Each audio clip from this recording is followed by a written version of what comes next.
Hello, class. For this lecture, we're going to discuss political parties.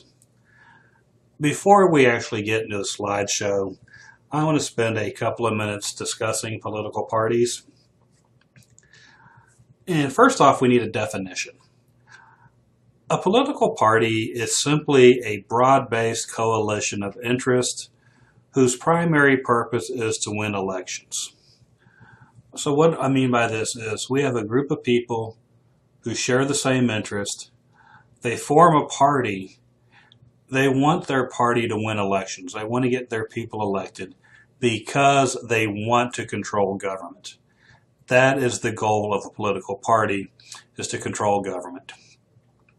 I don't want this to be mistaken or, I can't think of the word I want. I don't want a political party to be mistaken for an interest group. An interest group, they have somewhat of the same goal, but an interest group wants to they want to change a small portion of government. They want to change something that deals with what they're interested in. Whereas a political party wants to control all of government. Political parties are very important to the people, even today. They serve several functions. They want to attempt to nominate and get their candidate elected. They want to simplify issues for the voters. They want to attempt to mobilize voters, and they do this to reach their goal to run government. The American political party system tends to be pragmatic, decentralized, and we see a two-party system. What we mean by pragmatism. Ideas are judged on the basis of their practical results rather than on an ideological basis. And what this means is simply that we are not going to shoot down an idea simply because it came from a conservative or a Republican. It came from a Democrat or it came from a liberal. We're going to let the idea play out, and we're going to look at the results and say, oh, this was a good idea based on the results. We don't care who had the idea. We're just looking at results. That's pragmatism.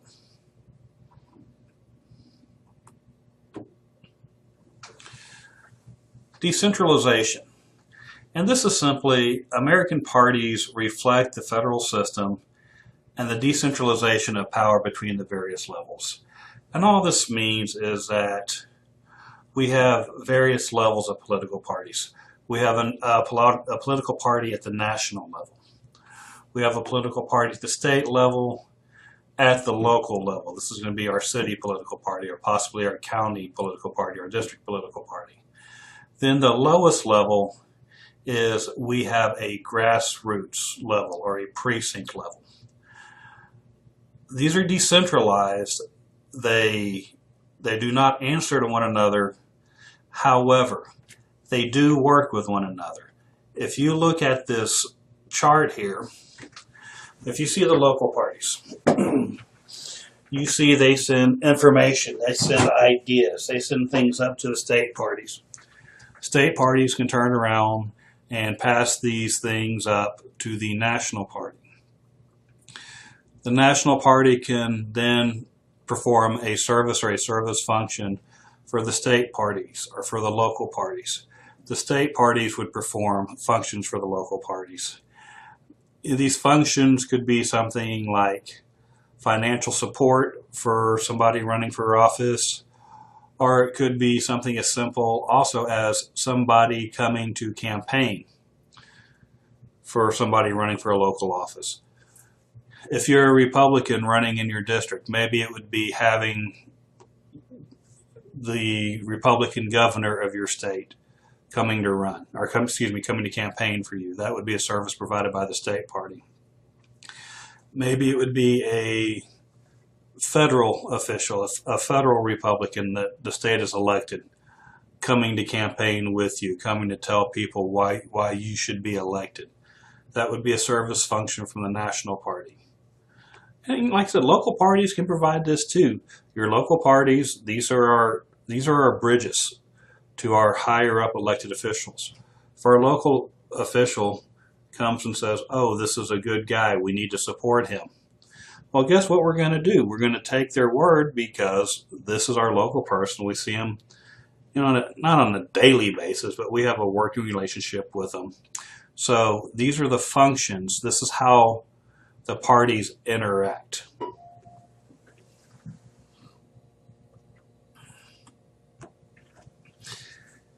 Finally, that third prong of the American political party system was that we are a two-party system. Now, a two-party system means that realistically only two parties have a chance to win the nomination. Okay, I say that, but I want to show you something. Let's go ahead and bring this up. Remember, we have in the United States and in Texas, we have a two-party system. This means that only two parties have a realistic chance of winning the nomination.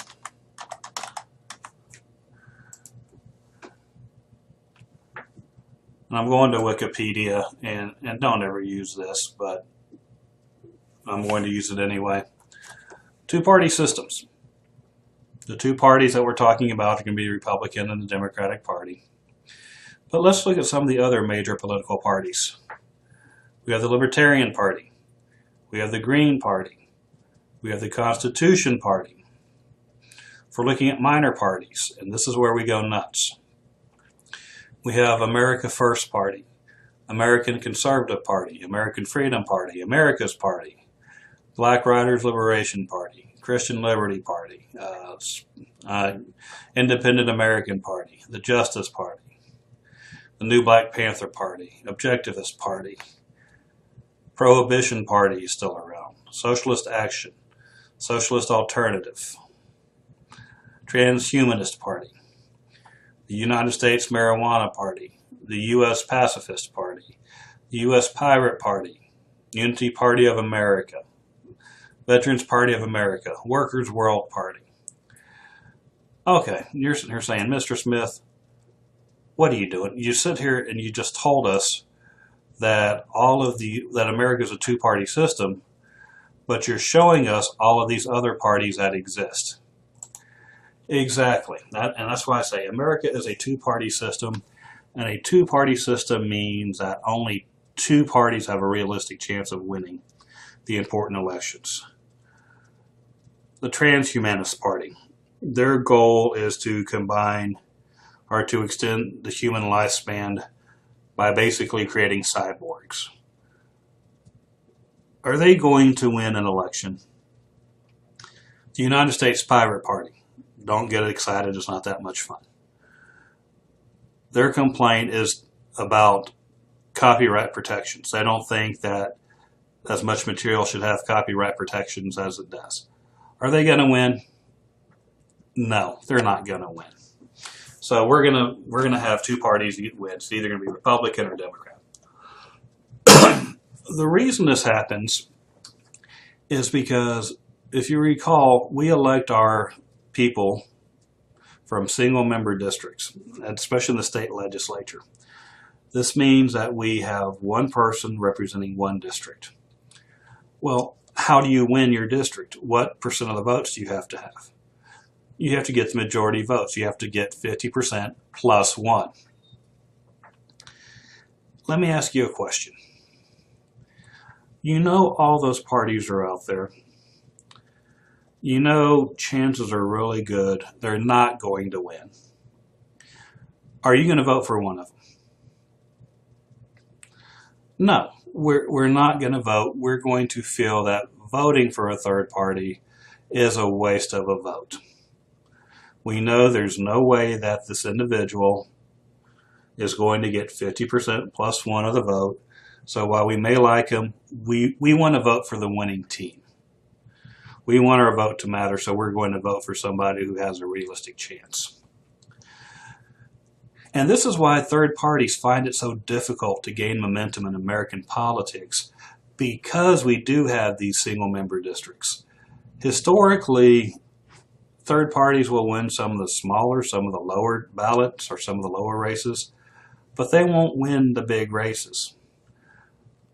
And an example of this is how single-member districts actually restrict our choice. If you look at Europe, and Europe has what they call multi-member districts. If you think back to our lecture on Congress, or the Texas legislature, remember I stated that the House districts represent approximately 160,000 people each. Remember that? So we have 4 districts representing 160,000. In Europe, or if we were to make this a multi-member district, we would combine this district. Instead of having 4 individual districts, we would have one district, one large district, that consisted of 640,000. 1 times 160, 4 districts times 160,000 is 640,000. But instead of having 1 representative, we have 4. But if we have 4, we're going to take the top 4 vote getters. Why would this make it easier for a third party to run and be successful? If we're just taking the top 4 vote getters, you don't have to have a majority vote. You probably won't. You could probably get in with 20% of the vote, 25% of the vote. Your party can be elected. Is it easier to get 20 to 25% of the vote, or is it easier to get 50% of the vote? Much easier to get 20 to 25% of the vote. The single-member district system that we have discourages third parties from running, or from forming, from running, from being effective, from being elected.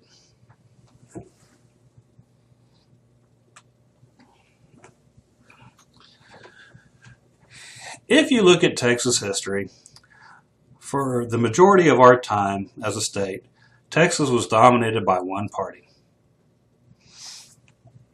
However, we weren't always like this, and I'll get to that in a second. When we were a nation, we didn't have political parties under the Republic of Texas. We were either pro-Houston or anti-Houston. We talked about this in the Constitution chapter. The pro-Houston faction was the faction that wanted us to be annexed by the U.S., wanted us to be friends with Indians. The anti-Houston faction wanted us to remain our own nation. They wanted us to spread west. It wasn't until after the Civil War, the 1870s, that we actually see parties become associated with Texas politics. And we are dominated by one party. And it's not the party that y'all are used to, that y'all think it is. This is the Democratic Party. Texas becomes a solidly Democratic state for many, many years, for over 100 years. This was due to a number of reasons. If you recall, who was forcing the changes on Texas politics after the Civil War? Who wanted us to change? Who wanted Texans to accept slavery? Who wanted Texans to become more progressive? It wasn't the Democrats. It was the Republicans. It was the Northern Republicans at the federal level. So Texas became Democrats as almost like a final act of rebellion. You're not going to tell us what to do. You're not going to change this. So we joined together as the Democratic Party in Texas. And we stayed this way from our statehood, like I said, yeah, kind of in the 1840s, but it became very prominent after the Civil War, until the 1990s. When we saw a couple of things in history that reiterated or that reinforced our decision to stay with the politics, or the Democrats, the Democratic politics. we talked about those party primary reforms in 1906, where the Supreme Court tells Texas you cannot exclude African Americans from voting in the party primary. So what does Texas do? They turn around and they tell the Democratic Party, you're going to run the primary. Why was this? The Democratic Party was a private organization. They could discriminate. The state of Texas, the government of Texas, could not. So that was a way to keep Texas politics dominated by the Democrats. Then we had Republicans that were largely associated with the Great Depression. And that's the thing when you're in charge. You get credit whether or not you deserve it. However, you also get blame whether or not you deserve it. Republicans, we had a Republican president, we had a Republican Congress. At the time the Great Depression hit, Republicans were blamed for this financial disaster. The people felt that Democrats, the Democratic Party, could handle these financial issues better than the Republican Party could. So we voted out the Republicans and we voted in the Democrats. So this was another thing in the 1930s that reinforced the idea that Texas needed to stay Democrat. We needed to continue to support the Democratic political party.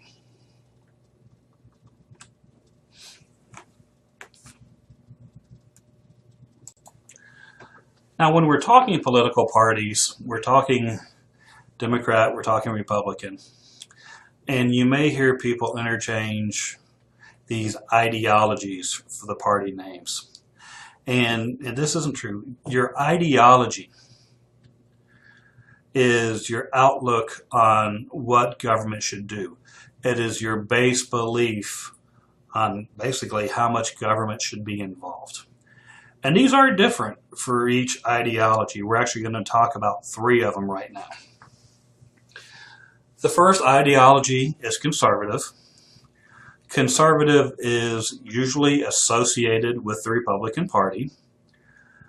If you are a conservative, you tend to believe, and these are group blanket statements. This is not going to apply to every conservative. This is not going to apply to every liberal. This is not going to apply to every libertarian. These are just a general, more blanket statement. Conservatives. If you're a conservative, you tend to believe that the most important core value is liberty. It's freedom from government control. Conservatives support a free market, unfettered by government control. Simply put, they want less government regulation. They want us to have the economic freedom to grow and to meet our goals, to be able to create jobs. Second thing conservatives do is they support government action to preserve proper moral values. In Texas, this means that they're going to support Christianity. The Bible, God, is very important to conservatives in Texas. So conservatives nationwide, but specifically Texas. Conservatives generally oppose programs that involve redistribution of wealth. It's this attitude that I worked hard, why are you going to take my money and give it to somebody who is not willing to work? Why should I work to support somebody else? Does this mean conservatives are wrong? Does this mean their ideas are wrong? No. And once again, does this mean all conservatives believe this? No. This is just somewhat of a blanket statement. This is a general belief. Basically, this is what most conservatives are going to believe in.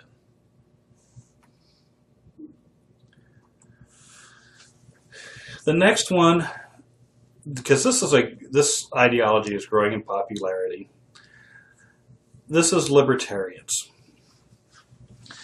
Libertarians tend to support a hands-off philosophy, but they support individual liberty and personal responsibility. Okay, I've read this to you, now let me explain. Libertarians, the best definition I've heard for a libertarian is in regards to fiscal policy, in regards to monetary policy. They want, or they align with conservative values. They don't want the government to be too big. They don't want the government to spend too much money. They don't want the government to be involved in regulation. However, as far as social policy goes, libertarians are along the lines of liberals. They support individual liberty and personal responsibility. They are not going to dictate or ridicule a certain lifestyle or choice. As long as you take responsibility for your actions, that's nobody's business but your own. So that's libertarian.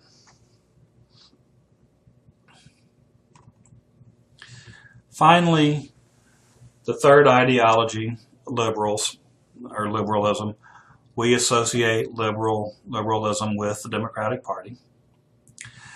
Liberals tend to believe that equality or democracy is the core value. It's the most equality is the most important core value. Liberals tend to believe that the government should regulate the economy.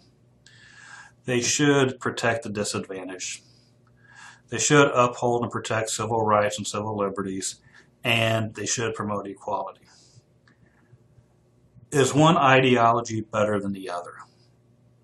No. And this goes back to that pragmatism. We're just going to look at the results instead of the ideology, which ideology created this idea. For example, if we're talking about deregulation. Deregulation, well, it could be good because it could increase competition, it could lower prices. By preventing a company from forming a monopoly, you're giving consumers more choice. So this would be liberal. That's regulate the economy. Conservatives aren't going to like it because they feel that the government should not get involved. So very little government regulation.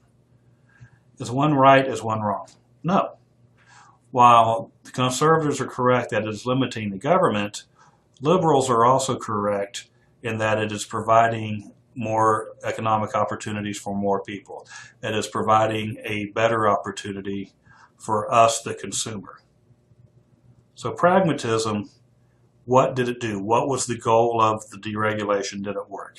So I said liberals, libertarians, conservatives,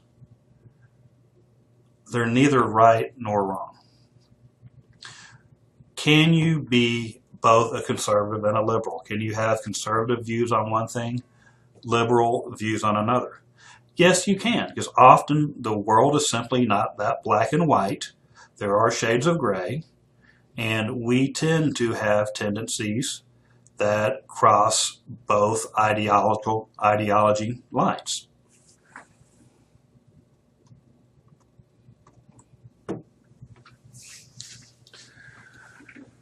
Let's start with the Democratic Party here for a second. The Democratic Party was basically in charge of Texas from after the Civil War up to the 1990s. And we had the Democratic Party, but we also had factions within the Democratic Party. We had two groups. We had conservative Democrats and we had liberal Democrats. The conservative Democrats, they were more moderate, and they controlled the party up until the 1990s. What we found was that Republicans would cross party lines. They would support the conservative Democrats. These are the people, the movers and shakers. These were actually what got laws passed in Texas, were these moderate Republicans and these conservative Democrats. The liberal Democrats, they were what we would be considered the far right. They were out there. However, we saw that these conservative Democrats, they controlled the party until 1978. They had a strong control over the party until 1978. These conservative Democrats typically voted Democrat in state and local elections, but they voted Republican in national elections. If you think back to, we were talking about Alan Shivers and the Shivercrats and the oil off the shores of Texas, the Tidelands controversy. These were the conservative Democrats. These conservative Democrats comprised the state party elite. They were the ones in charge, making the rules, making the laws. And we found that these conservative Democrats are more likely to vote. This is what allowed the conservative Democrats to join forces with the moderate Republicans and rule Texas successfully and for a long time. However, we do see the rise of the Republican Party. It slowly occurs. In 1961, we see Republican John Tower elected to the U.S. Senate. This was the first time we'd elected a Republican to the U.S. Senate. In 1978, and then again in 1986, we see Bill Clemens win the governor's mansion. Clemens, remember, he was the first person to win the governor's mansion since Reconstruction. Sorry, I was drawing a blank on the term I wanted. Finally, in 1992, Republicans hold both U.S. Senate seats. Finally, in 1998, Republicans won every statewide election. So the Democrats had a stranglehold on Texas power until the 1970s. And starting in the late 70s and the 80s, we see Republicans make advancements in Texas politics. If you look at this chart, if you look at 1973, and we're looking at the Texas legislature, you see in 1973 in the Texas House, we had 132 members who were Democrats. We had 17 who were Republican. The Texas Senate, we had 28 Democrats. We had 3 Republicans. 38 years later, just a short 40 years later, look at how the numbers reversed. Republicans hold a 99 to 51 majority over Democrats in the House of Representatives. They hold a 19 to 12 majority over the Texas Senate. So we see in that 40 years that Republicans fought back, and they actually were able to strengthen their gain over Texas politics.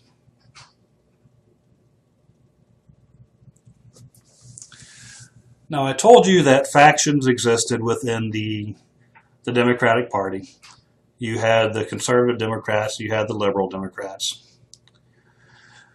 Well, we also see this faction within the Republican Party. These factions, these people, or these groups can be divided into 2. The first group is going to be the fundamentalists or the evangelical Christians. Their major concern is going to be with moral issues. These would be the far right. I'm sorry, the Democrats were the far left. These would be the far rights. Their main concern is going to be issues dealing with homosexuality, abortion. They're very, very religious. The second faction is going to be the economic or the business faction. This faction is concerned with lower taxes. They want more favorable business conditions. They are concerned that the fundamentalists will jeopardize Republicans' ability to win elections. They are the more moderate of the 2 parties. Why are they concerned? Why would the economic or business faction be concerned that the fundamentalists are going to affect the Republican Party's ability to win an election? it's one of those things where if you just have the same people shouting the same thing over and over, and this is all you're seeing, and they get louder and louder and louder. If all we see on television or we hear news stories about are the evangelical Christians, the fundamentalists, that this is what Republicans feel about homosexuality, if this is what Republicans feel about abortion, we tend to start to think, after we hear it enough, we tend to think this is all that Republicans care about, and this is all that Republicans want. And this is not true for the economic or the business interest. They are a more moderate. They are afraid that when these evangelicals or these fundamentalists go on TV, they go on print, and this is the story of, this is the image of the Republican Party, and this is all the Republican Party is, and that's not true. Okay, before we go here, I'm getting ready to stop it, but there's a couple of things I want to say about parties before I finish up. Our parties attract different types of people. Democrats will do better at winning support among minorities, organized labor, environmentalists. Republicans do well. They seem to receive the vote of the Christian evangelicals, Caucasians, suburbanites, middle-class Texans. So each party has a base, or they have people that they play to, that they're trying to attract, that they're trying to maintain.